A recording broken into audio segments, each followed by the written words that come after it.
কাউকে কাউকে খুব প্রাণপণে চেয়ে দেখবেন,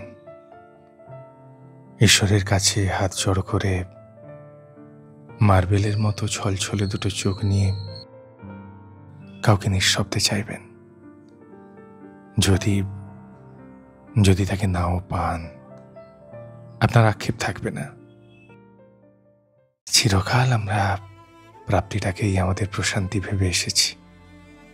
ছোট থেকেই মনে হয়েছে সেই সুগন্ধি রবারটা, ক্রিকেট ব্যাট, বড় হয়ে মানানসই চাকরি বা আমাদের পছন্দের কোনো মানুষকে সময় মতো পেলেই আমরা ভালো থাকব।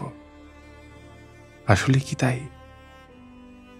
না পাওয়ার মধ্যে আমরা যে ছটফটানি, যে অভ্যেসটা খুঁজে পাই, সেখানেই মানুষ নিজেকে চিনতে শেখে, উপলব্ধি করতে শেখে।